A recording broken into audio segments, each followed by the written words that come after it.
William, hopefully your favorite videographer from Two Hats Publishing. I welcome you to another Two Hats special of community events. Let's look in and see what's really happening.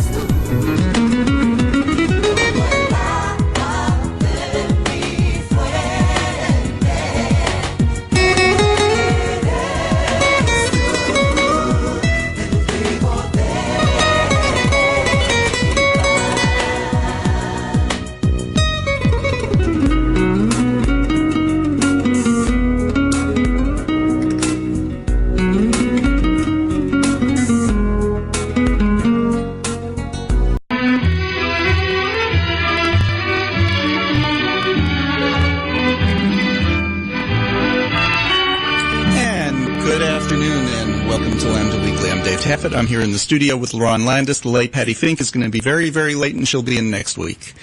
Our guest today is Rabbi Steve Fisch. And Steve, I want to thank you for kind of jumping in at the last moment.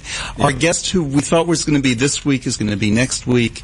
Yes, it was me who wrote things down wrong on the calendar, and like I did all summer. I had August double booked. I had nobody in July, but it worked. It always works. Yeah, okay. Yeah, and you're in good company. So either double book or don't book. Mm-hmm. But we always love it when Rabbi Fisch comes on. Well, thank you. Always. So next week is our literary show. Today is our religious show. I asked Rabbi Fisch to come on because it's just before the Jewish holidays. And, Rabbi, why are the holidays late this year? David and I were discussing this, and we're both smiling behind the microphones. The holidays are not late, they're just on time. But as some of you may know, Judaism follows a lunar calendar. The calendar that the rest of the world uses follows a solar calendar. Now, since the lunar calendar is 28-something days, and the solar calendar, of course, has 30, 31, 28 days, solar calendar makes up with a leap year with 1 day. We Jews, because we're farther behind, have leap years 7 times every 19 years. This happens to be a leap year, so therefore the holidays are right on time, but the secular calendar is late. So why was September early this year? Because it's still hot in Texas, David. I don't know. Okay, that's what it was. Okay. Okay, so the holidays are coming up. What are the holidays, and why are you here now and not for Hanukkah? Okay. Well, because for Hanukkah, you always play I'm having Hanukkah in Santa Monica. Mm-hmm. And you can invite me back for Hanukkah if you want to. I'll be glad to be here. We'll light candles together, although nobody can see them. We'll break fire coats. We'll do whatever you want to. Mm-hmm. But the reason I happen to be here today, one of the reasons, is the fact that the main Jewish holidays are here. We start with the Jewish New Year. Jewish New Year is very different than the secular New Year. The secular New Year is celebrating the year that's coming, and we have firecrackers and champagne.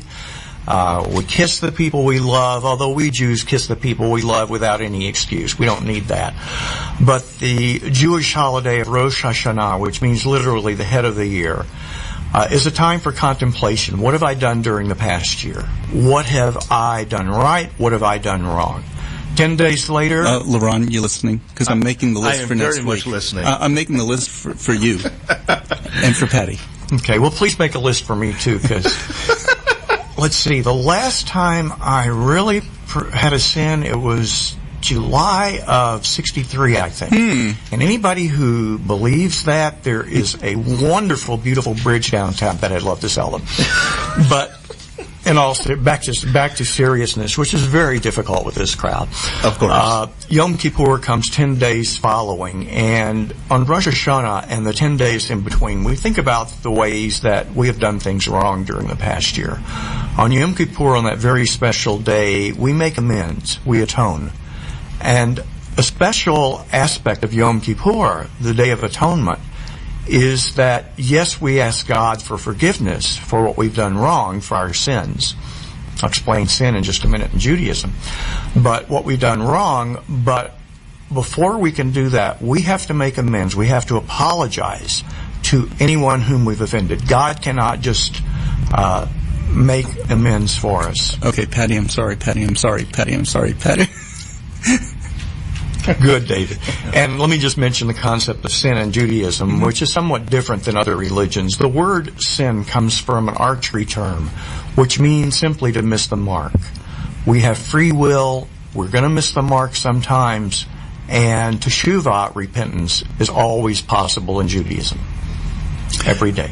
Okay, so then after that, there's one more holiday. Yeah, there's one more holiday known as Sukkot. Sukkot is the biblical holiday of booths. It's when the Israelites dwelt in the desert and built little booths, frail booths, and we celebrate that for 8 days. The final day of that is known as Simchat Torah, or rejoicing with the Torah, in which we celebrate the beginning and the end. We Jews go through the Torah each year. We begin at Genesis, end with Deuteronomy, and on Simchat Torah we read the last portion of Deuteronomy, which tells us of Moses' death just before the people entered the Promised Land. And we immediately then go to the first book of Genesis, Bereshit bara Elohim, and the beginning when God began to create the world. Okay, so, and really what Sukkot is, it's an agricultural holiday, right? Absolutely. So it's an agricultural holiday. Even though it's mentioned in the Torah that the people dwelt in booths, today it's celebrated as an agricultural holiday, and even in rabbinic times, after biblical days, it's a time of a harvest, of the fall harvest. Okay, so if you live in an apartment, you don't have to celebrate? If you live in an apartment, you can there are still provisions. And in fact, in Israel, if you look at pictures of the way Sukkot is celebrated, there are the booths everywhere, even in apartment buildings. They put them in the parks, they put them next to each other. And if you live in an apartment, you go downstairs, you make your little Sukkot. There are all kind of halachic legal ramifications as to legal reasons as to what you can do and don't do. But if you live in an apartment, please call Bethel Binah or look at bethelbinah.org. I'm going to make a plug. Our phone number is 214-500-8304, bethelbinah.org. We have a celebration every Sukkot, and anyone who wishes to come, as long as you let us know we're coming, so we have enough food, is welcome. Good. I know, and maybe Christians some may argue with me, but the biggest holiday or the biggest celebration is easily Christmas. Mm-hmm. Is there one holiday that's more important than another in the Jewish faith, or are they all equally important? Well, I would say that on Rosh Hashanah and Yom Kippur, it's the largest celebration in synagogue. The most widely observed holiday in Judaism is the holiday of Pesach, or Passover, because it is such a family festival. And families come together, or communities come together. A lot of people, that's really the most popular and the most observed holiday. Mm-hmm. Okay, Passover. Okay, so I'm good at segues, right? At bad segues. You're the king of I'm the king of bad segues, so we're going to segue a little bit. You're the king of bad speech. Thank you. You can tell David and I have known each other for more than this broadcast. So the high holidays, we have guests on sometimes that we just met and we'll do this to each other. So the high holidays really are a time to reevaluate your past year, then reevaluate or evaluate your values for the coming year, decide what you've done that you could do better, what you shouldn't have done, what you should be doing, that kind of thing, right? Right. Okay, so let's talk about some values. Okay. How is that for a segue? That was a great segue, but I need to complete it as usual, David. I mean, you start it and I finish it, or I start it and you finish it. We work you've got to understand that David and I, David belongs to the congregation to which I was very graciously invited as the rabbi 6 years ago. So David and I have fun with each other. We kid each other. I finish his sentences. He finishes mine. The only one who can do better at that is Brian, his husband. Mm-hmm. But anyway, the segue is the fact that of values, this is a time of looking at values.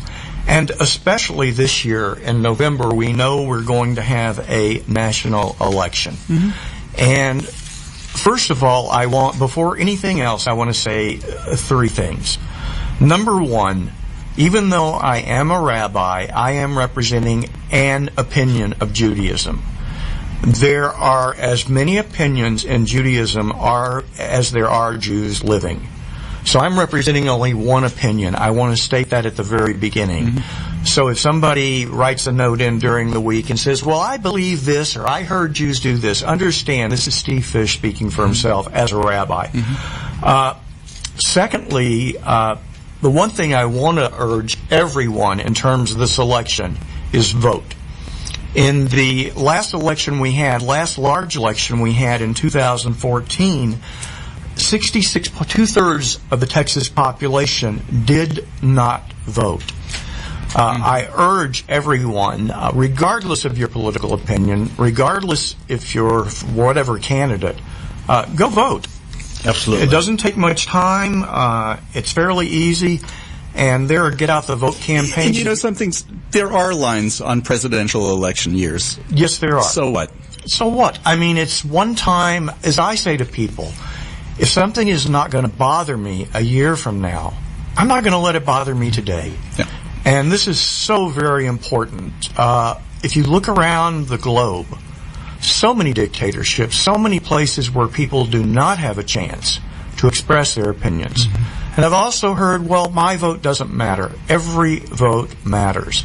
Judaism has strong opinions on that every person matters. Okay. Do you see voting is, I always look at it as it's my duty to vote. Is it more of a moral duty or a civic duty? I think it's a privilege, and both a moral privilege and a civic privilege. And, you know, since I am a rabbi, I'd say it's a moral duty. Our politicians might define it in different ways, but it doesn't matter to me. It's important to do it. So anyway, you asked me about values, so I'm going to just go down some values. What was the third one? Oh, the third one was, no matter what I say today, I am not making an endorsement for any candidate and for that's any something office. we don't do on Knon, and we don't endorse. Yeah. It might be obvious from some of the things we say all the time what side of an issue we're on, but we don't endorse candidates at all. No. Okay, and I won't either. So, and in fact, I'm going to try my very best not to even mention a name of a candidate.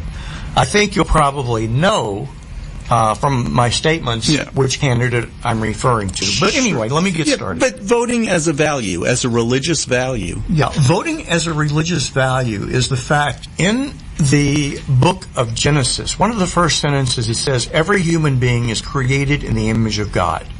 Now, whether you believe in an anthropomorphic God, that is God who has human characteristics, or as I do, as God is the infinite source of goodness and of everything which is positive in the universe that we can never even imagine, every person is created in the image of God. The other aspect of it, when you discuss a value of Judaism, is that not only is every individual important, but every individual has an aspect of arrogance and humility at the same time. So it is our duty to express that in our voting. And wouldn't you also say that in Judaism, we don't believe that God controls everything, in that, well, it doesn't matter if I vote because God will decide who the next president is. We don't believe that at all, do we? No, we don't. Especially as liberal Jews, we do not believe in any aspect except the free will of us. God gave us intelligence. God gave us free will. God enabled us to make decisions. Very fortunately, our forefathers, I don't remember, 1770, whenever they did it. It's more than 200 years ago, because I remember the bicentennial. But our forefathers, on the basis of Judeo-Christian values, created this nation. So it would be... And every person is created equal, stated in the Constitution. It would be a Jewish value. We believe God blessed America and what a beautiful land it is. But we don't believe that, okay, God gave it to us, God's going to take care of it, and we don't have to do anything. We believe that God gave us these gifts, and the right to vote is more than a right to vote. It's a responsibility to take care of your country. And I don't mean just for president. I mean for city council and for state offices. Absolutely. Yeah. Absolutely. Okay, so voting is a value. Doesn't matter who you vote for the person who, well, how would you decide? What I would describe, and I've thought about this a lot, basically politics is the interpretation of one values in the system which we have in the United States. One takes one's values and then decides which candidate comes closer to it. We've always been told, don't discuss religion or politics. And the reason for that is because both are value-laden situations. There are no values that are right or wrong, except, of course, I mean, on the far side of morality, of course, there are values that are wrong. Hitler personified those. And so did a lot of other people, and so are a lot of other people still. But at the same time, in this country, we have the right to have our values. We have religious freedom, and we have the right to express our values. And in many cases, these correspond. They may or may not. Okay, so voting is a value, and you vote based on some of your other principles. We need to take a break in just a minute. What are some of the principles we're going to be talking about? Okay, some of the principles we're going to be talking about. First of all, I say Judaism is concerned for the welfare of the government in which we Jews live. We're going to be talking about business dealings. We're going to be talking about equality of all people. We're going to be talking about humility. We're going to be talking about ethics of speech, and we're going to be talking about environmental ethics, and somewhere in there, I know that I am going to fit in the aspect of a free press. So, how's that for a summary? That's a wonderful summary. We're talking to Rabbi Steve Fisch. He is the rabbi of Congregation Beth El Banah, the third largest Reform synagogue in Dallas. In the city of Dallas, third largest. There are only three. That is correct. One is the largest in the country. One is almost that big, and then your congregation, which is 100 crazy people. Yeah, but in Collin, you have to, including Collin County, we're the fourth. Including Collin County, we would be the fourth, yes. And my rabbinic colleagues call me afterwards if I'm wrong. And when I say we, I'm a member of Rabbi Fisch's congregation. I'm Dave Taffet. I'm here with Lerone Landis. The late Patti Fink is very, very late this weekend. She'll be back. She and Aaron, where did they go? I don't listen when she says. Arkansas. Oh, okay. And I shouldn't have put that on our tape because Patti always listens to the tape. But Patti, you told me, and in one ear, out the other. I listen, Patti. You're listening to Lambda Weekly, and we'll be back right after this. This is Rollins Gilliland, and I really, truly believe that 89.3 and Lambda Weekly are not only adding to my life, but they're changing lives. So why don't you, at this point, when they need your help financially, call. They're going to give you the numbers. Call in and donate so that we can perpetuate the future that is now.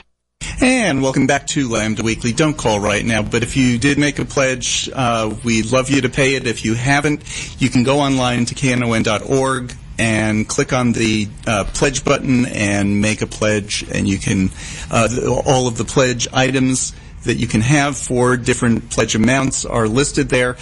Add that you heard about it on Lambda Weekly, or you're pledging for Lambda Weekly, or whatever show you're pledging for, and we certainly do appreciate that. I played the wrong one, but that's okay. We have a Rollins bumper that we will never not take your money. But yeah, we would love you to make a pledge online. We are talking to Rabbi Steve Fisch of Congregation Beth El Banah. The Jewish holidays are coming up. The main Jewish holidays, Rosh Hashanah, Yom Kippur, Sukkot. It's a religious month. Generally, people take off 2 or 3 days, though, not the whole month. I try to, but I don't get away with that. And just before the break, we were going down a list of values. And let's start with the first one, business dealings.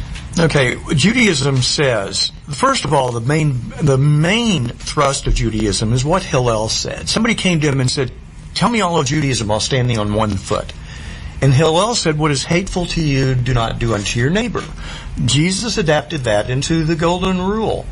And in business dealings, simply it's ethics and morals involved more than what the law says, even in Jewish times. But the law was very specific about this.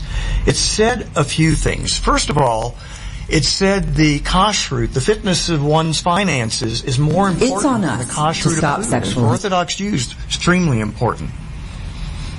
All right. And what's next? Okay, so I just want to go into business dealings a little bit. So, you are responsible for what you've done in business. Correct. Judaism does not accept morally that you made a bad business decision. Oh, I'm going to declare bankruptcy. But one candidate has done multiple times when he has made bad business, when this candidate has made bad business dealings. Okay, but there are legitimate bankruptcies also, where you don't want a person to be indebted for the rest of their life and unable to make a living and unable to live comfortably. I mean, there are legitimate business failures. Of course there are legitimate business failures, and there are business failures... And let me give you an example. Okay. When this one person bankrupt or refused to pay, that caused bankruptcies in painting companies and among carpenters and, and other people. So there was a cascading effect. Or, when certain people went to a certain school that's now been deemed it was not a legitimate school, they still had to pay for that. And now they're starting to credit, and so they might need to file bankruptcy for that. Understood, of course. And there are bankruptcies which, while legitimate in the law, Judaism doesn't allow them, David. I mean, I'm just going to be very blunt. Okay. Judaism says you've made a mistake. There are consequences for your mistake. And filing bankruptcies, I understand fully, it is a business practice in the United States, but were someone also to brag about not paying his workers, for someone to say, oh, I'm very proud of what I did because I declared bankruptcy and left other people in the line, that to me is an illegitimate, that's a bastard bankruptcy. So really, wouldn't the value be putting off paying your debts when you can pay those debts? Of course. Would be much worse than restructuring your debts, which is a form of bankruptcy in this country. Sure, and I understand that, and a lot of companies have come back from restructuring. But even in the Bible, it says, don't withhold the wages of a person until the end of the day, because they're dependent on that.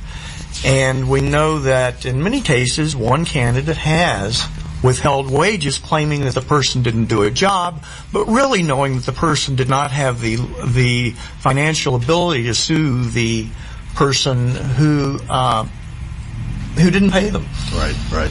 And that's been a pattern with one candidate. Okay. Equality. Okay. Equality of all people.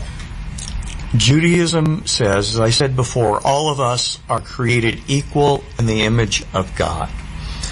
Judaism denounces any person who feels that any other person is lower than they are. And Judaism really feels strongly that we should not be against people because of religion, color of skin, sex, sexuality, gender identity, economic disparity, or nationality. And all people are equal. Women, liberal Judaism took a position, so no sexism in Judaism. All people, I will put this very bluntly, I don't care where you live. If you're not threatening me directly with a gun or a knife, even then you're equal to me. You're just doing something wrong for me. But all people are equal. It's stated in the Bible. It's stated in the Mishnah, in the Talmud, in every aspect of Jewish. Yeah. I want to ask, what just your opinion? That theme is everywhere, whether you're Jewish or Christian or whatever. Everyone is equal. But why is that so hard to exercise, especially from, it seems like, one candidate's supporters? Right. Because I think that some people have the view that has been passed down for generations of complete prejudice and bias. And I think also people, unfortunately, because of events, are feeling left out. And and we're talking. I want to take this off of the presidential level because I think it's much worse right now going on at a state level. And since there's no election going on, we can name names.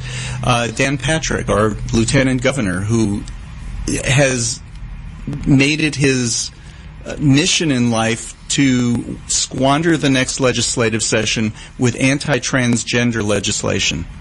Absolutely. Mm-hmm. Absolutely.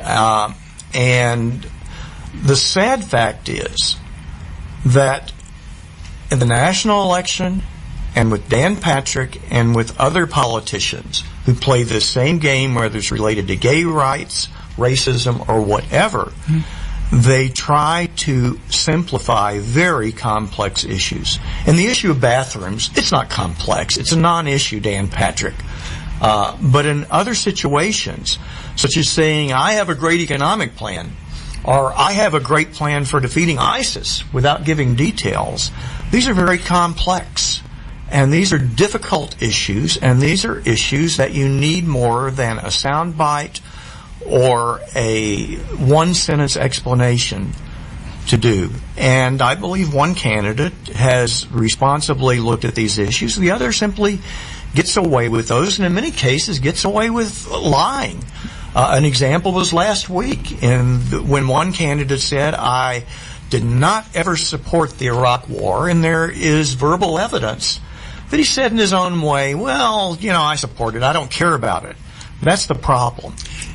And having a lot of relatives in New York, having grown up in New York but didn't live there during September 11th, and by the way, today is the anniversary. While I was against going into that war completely, I forgave all of the legislators from New York, New Jersey, Connecticut for voting for it because of their frame of mind. Did either of you get up to New York soon after September 11th? It was like I went 2005. Mm-hmm. So about four or 5 years after. Did you notice a difference then from it then compared to before September 11th? Yes. People were just different. Yeah. They were nice. Well, New Yorkers, I want to come to the defense of New Yorkers. I'm a New Yorker originally. Right, but of course there was a difference, and I want to mention that too, that our prayers go out to the families, to the survivors of all 9/11 victims, as well as all victims of unnecessary violence and hatred. But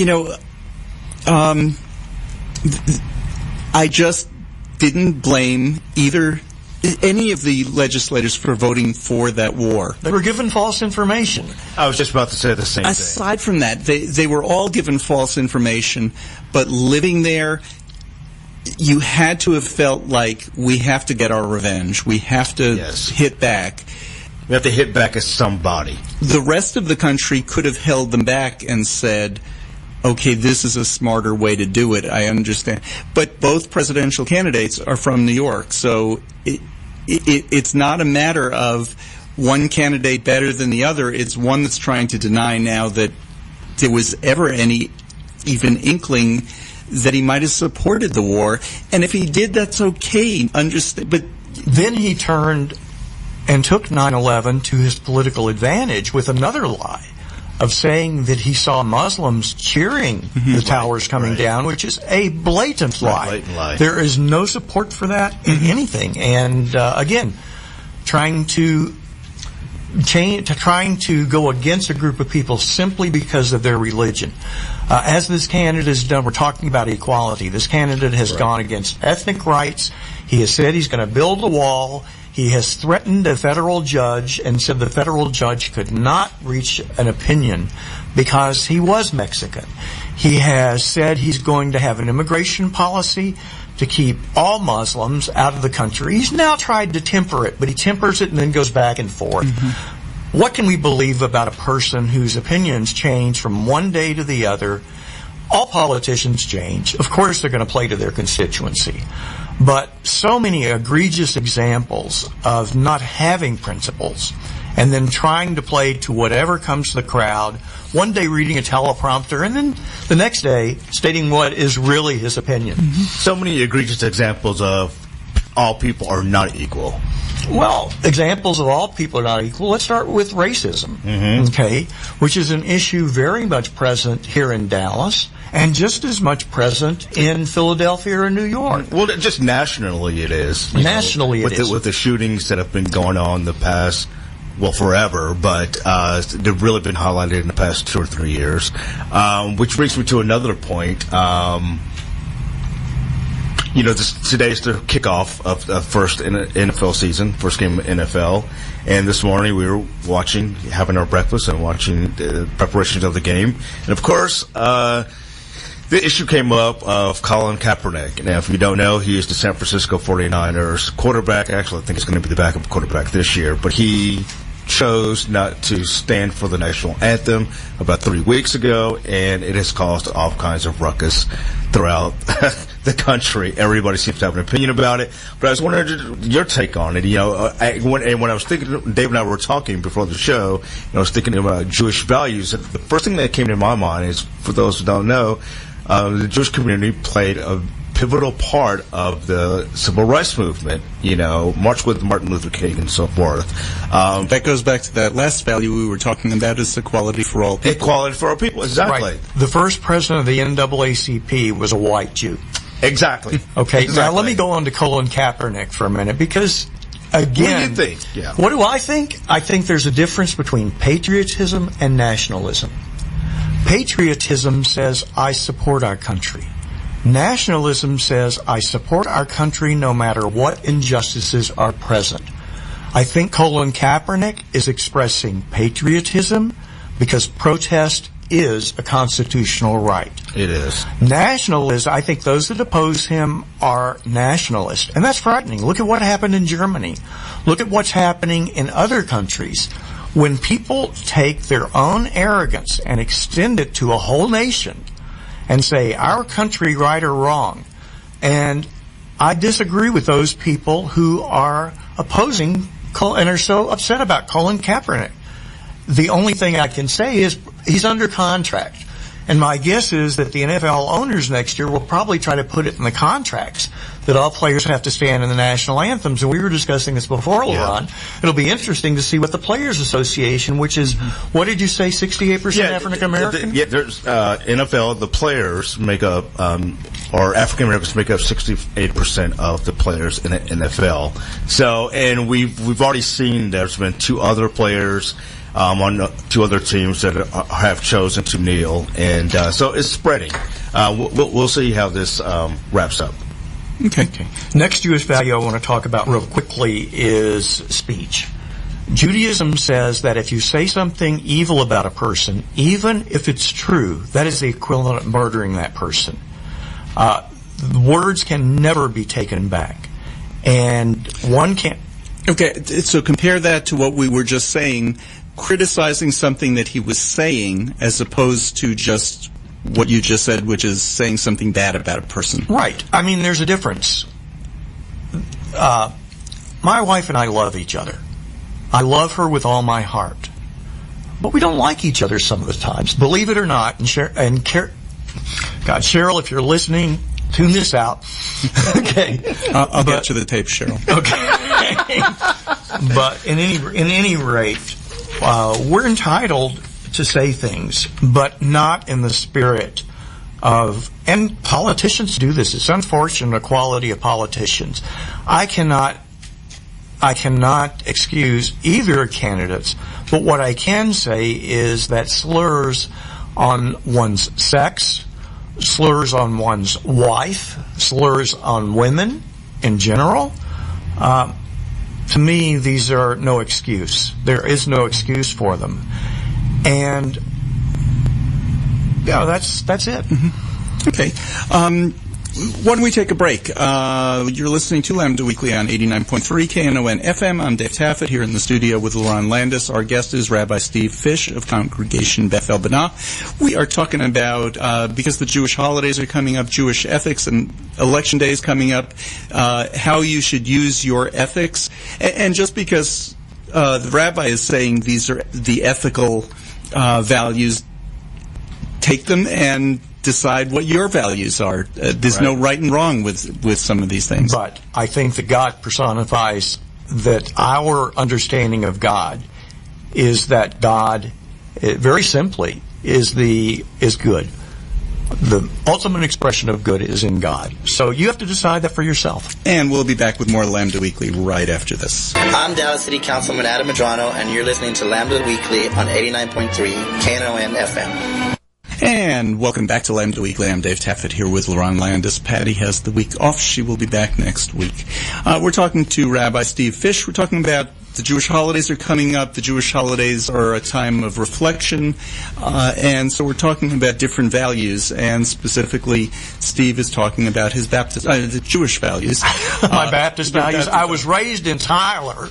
So actually, I knew a lot of Baptist values. Actually, Steve Sprinkle was with us a few weeks ago, and he was talking to us about his values, which were very similar. Very similar. Yeah. Of course. Okay, so we're talking about a variety of different values. We've talked about things like business dealings, how you deal with people in business, and what is fair and what isn't and what's acceptable. Equality for all people, ethical speech. Tell us a little bit about humility. Yeah. In Micah, the prophet says, "What does the Lord require of you? To act justly, to love mercy, and to walk humbly with your God." And there is an aspect of Judaism known as Musar. It means ethical teachings. Humility is definitely a value, a strong value in Judaism.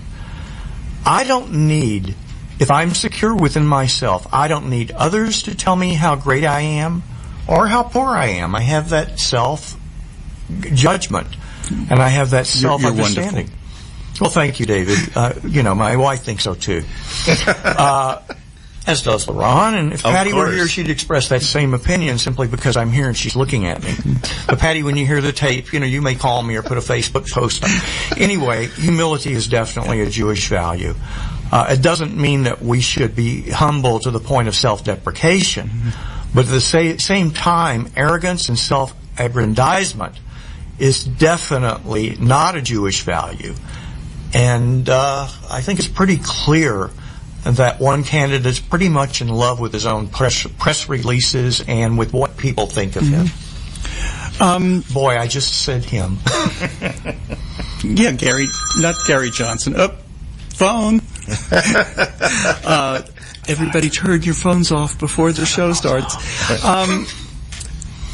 Are there some other values like humility that are good, that need to be balanced, that you need to be on one side or the other of them? Yeah. I think the scientific reality is today that we know global warming is a reality. We know the effect that it is having on the polar ice caps. We know the effect that it is having on our environment, the craziness of the weather we're seeing. And although scientists may argue over it, the consensus is that global warming is a real difficulty for our planet and for the people living on it. Judaism says that this planet and all of it is given to us as a gift. And we as human beings are accountable for doing everything we can to take care of the planet. And we're required to not waste. We're required to reduce pollution, and no matter what the state of the economy, it doesn't matter. There is one candidate I know who supports the aspect of ecology and environmental ethics more than the other candidate. Well, and basically there's been one party that's been trying to denigrate all scientific proof. Right. When Eddie Bernice Johnson was here, we said to her, she's on the Science and Technology Committee, and has been. She's the ranking Democrat, I think, right now on that committee. And Louis Gohmert is on that committee, too. He doesn't believe in science. I said to her, how do you go to work every day with somebody? It used to be that they would debate, well, we want more money for NASA. No, we need more money for, for something else. And now it's, does science exist or not? Right. Correct. And in fact, there was one candidate recently for the State Board of Education who is very much a religious fundamentalist, and she stated that man, because of the Bible and the years, lived alongside the dinosaurs. Mm-hmm. She was running for the State Board of Education. Mm-hmm. And these beliefs, yes, I accept the Bible. I accept the Bible for its moral teachings. I accept the Bible for its exemplars of aspects of it. But I'm not, first of all, if you've noticed, it's very rare that I have mentioned biblical verses in here. Biblical verses can be interpreted and twisted. I have one that I want to ask you about. Okay, go ahead. In Jewish belief, when something is mentioned in the Torah, which is the first 5 books of the Bible, when something's mentioned in the Torah once, it's there and you deal with it, right? If something's mentioned twice, 3 times, 4 times, that makes it more important, right? Correct to an extent, Dave. Okay. As an example, the book of Leviticus has all kind of laws about sacrifices. Obviously, since the temple does not exist anymore, it doesn't make 15 mentions of the bullock more important. In fact, it was really funny. Years ago, in another congregation in another city, I had a high school class that came in and they said, "Rabbi, where do you do the sacrifices?" And because that was their understanding of what Judaism. Where do you do them? Where? In the basement. Anyway, that was in Corpus Christi. We didn't have basements, obviously. But yes and no. But when moral principles are mentioned over and over and over again, and they're carried on in the Christian tradition than the Muslim tradition, I think they're pretty important. Okay, so this one is mentioned 36 times. I got that from another rabbi who's on this station. But the line that's mentioned in one form or another over and over is take care of the widow, the orphan, and the stranger. Absolutely. And that goes back to all, not only are all people equal, but the marginalized and those who have the most difficulty. Last week you had people from Educare on. I'm on their board. I'm very strong in believing that people who are marginalized and who have more difficulty, the widow, the stranger, the orphan, we are responsible for taking care of them. Okay, so the widow and the orphan, that would be a mandate for some form of welfare, food stamps, some form of it for those who need, right? Right. Some basic health care for everyone. And that's what those things would be. That's easy. Okay, so that's mandated in the Bible. What does it mean, the stranger? The stranger means, in my interpretation, the biblical verse that most clearly states it is at the Passover Seder, when you were asking me about the Passover meal. Treat the stranger kindly, for you were strangers in the land of Egypt. Hope I didn't throw those VU meters there, by probably throwing them all over when I emphasized. No, okay. You got electronics to compensate for that now. But because we were strangers, and because at one time or another, every people lived in a land in which they are different, the first stage of discrimination is branding or looking at someone and saying they are the other. Now, I recognize that people are different, but once you say they are other, and that you brand them, not brand them, but state in your mind that they are that. And then it's very easy to go from the other to those who are less than. Right. And that's a basis of prejudice, bigotry, and all that. It's easier to go from other to foreign to, if not alien. Right, exactly. And you start treating them like that. Right. For example, the phrase, use illegal aliens, not illegal immigrants. Right. But aliens, I mean, my gosh, I've seen the movie Alien. They don't look like that. I agree. Okay? Of course not. They look human to me. They are very human. And all of us are human. Right. So, again, some of the statements that we've heard recently would be completely antithetical to biblical teaching. Absolutely. Is there any way to interpret what that means to exclude people, to not treat people equally. Yeah, of course. When you talk against people, when you say, I'm not going to let these people in, when you say these people are rapists, the stereotyping of people because of their religion, because of their ethnic origin, and also the fact that one candidate has repeatedly refused to repute Grand Dragon of the Ku Klux Klan. Only when pushed did he say it. At first he said, I don't even know who the guy is. Right, which was a lie. Well, and then he said, and then the person questioned him, he said, well, what about the Ku Klux Klan? Do you know what that is? And he skirted across that one. Finally, I think after 5 or 10 or 12 times, finally said, I don't know the guy, but I guess I'm against him. Mm-hmm. If that's not an equivocal statement of approval, I don't know what is. Mm-hmm. And I would say so many people are identifying with that because they themselves don't know who David Duke is. They don't know much about the Klan because it's not in the news much anymore. Thank God. And it's not taught in schools anymore. Right, but I think a lot of them do know. Okay. I think a lot of them do know who they do. But at the same time, I think that history texts, even in Texas, talk about Hitler and talk about the dangers of a dictatorship and talk about the dangers of a person who really branded others. And I'm not excusing it. I'm not excusing it at all.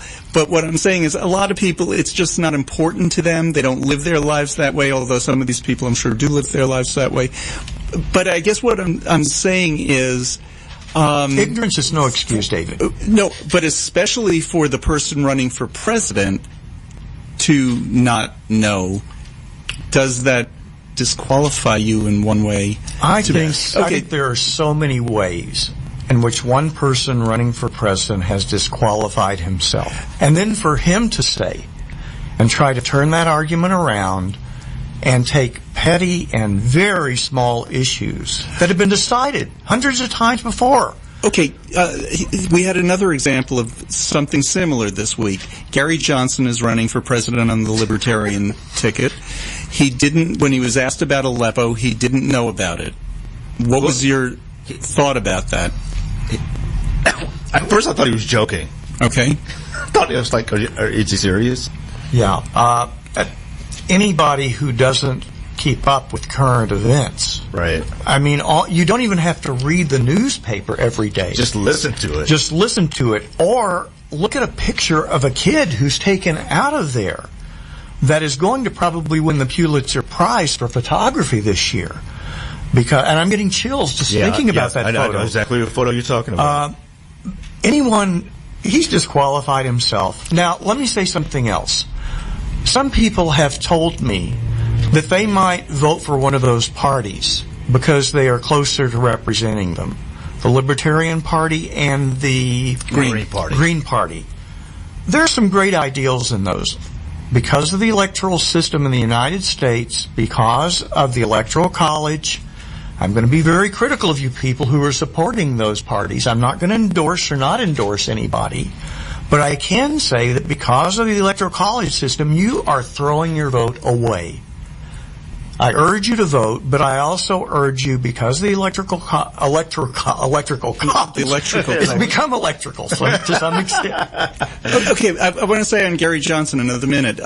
What did you think of his explanation the next day? He came out with a statement. Did you hear what it was? Yeah, something like... I didn't hear that. I goofed. Basically, what it was he said he... blanked out. He just blanked on it. Of course, he knew what it was, and he just, when he heard the name Aleppo, had it been Aleppo, Syria, had it been anything else, of course he would have known. And just Aleppo, just out of the blue, when we weren't discussing Syria, just... Yeah, he blanked and he said of course he knew. Well, let me give you one of the 10 Commandments, thou shalt not lie. So, it was, to my mind, a blatant lie. And it took him a day to correct it. Now, in the same token of lying, I was appalled by lies that were told by one candidate and were not refuted by Matt Lauer, who was interviewed. Oh, yeah. He got very poor. I was also extremely upset with the Associated Press, who is deemed to be one of the most reliable news organizations in the country, when they were discussing the Clinton Foundation. Mm-hmm. They distorted statistics to go against Hillary Clinton. I'm not saying I'm for Hillary Clinton or against her, but when the press does not do its duty of reporting things equally, and I know that there is no actual truth because it's interpretation. We're human beings, but when there is such blatant disregard of facts. Okay, so one candidate is saying that he will go after the press and sue the press. Yeah. In other words, do what they've done in a place like Russia, where they have a free press now too since the fall of communism, but you better not say certain things. Well, what I think is interesting about that statement is that this certain person has actually benefited heavily from the press. Oh, of course.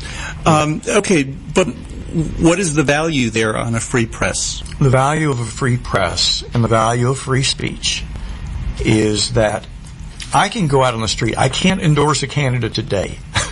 And I can't endorse a candidate. And that's just simply a KNON policy. We just and simply it is for don't Beth do it. Elbion also, because it's a federal policy regarding status. Yeah. But let me go back to what I want to, and then we're close to the end. Yeah, we have like 2 minutes. Okay, but what I want to say is a saying that has been heard by so many people, and that was not of a Jew, but by a Lutheran minister in Nazi Germany. And the value of a free press certainly relates to this. Martin Niemöller said, "First, they came for the socialist, and I did not speak out because I was not a socialist. Then they came for the trade unionist, and I did not speak out because I was not a trade unionist. Then they came for the Jews, and I was not a Jew, so I didn't speak out. And then they came for me, and there was no one left." That's a good place to end, but we have another minute. That's okay. I can go for it. So, the free press. One thing that I like to say about the free press is my profession as a journalist is the only profession that is covered and protected by the U.S. Constitution.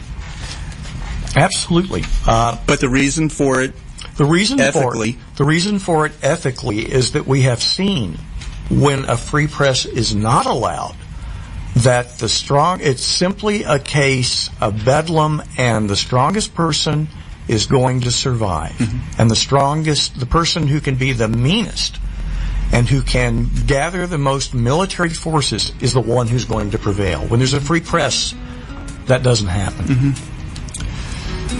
Well, Rabbi Fisch, thank you for being here. Thank you very much. You're welcome. And as you can see, I have no opinions whatsoever. Mm-hmm. Come back and don't share those again. Thank you, Lerone. And thank you for being here. Next week, we're doing poetry. We're talking about Allen Ginsberg, Gertrude Stein. We have 2 poets who are going to be with us. They're putting on a performance, and it's a Pride performance during this Pride Month here in Dallas. And I'm talking around what it is because we're still working out exactly what our show is going to be next week. But it'll be a lot of fun. It'll be a lot different than our usual shows. For all of us here at Lambda Weekly, have a good week. We will see you next week. This is William, hopefully your favorite videographer from Two Hats Publishing. I hope you enjoyed this video. If you like it, please leave comments below, or like, follow, or subscribe to us and get notices of all our videos. We love it, even when you call.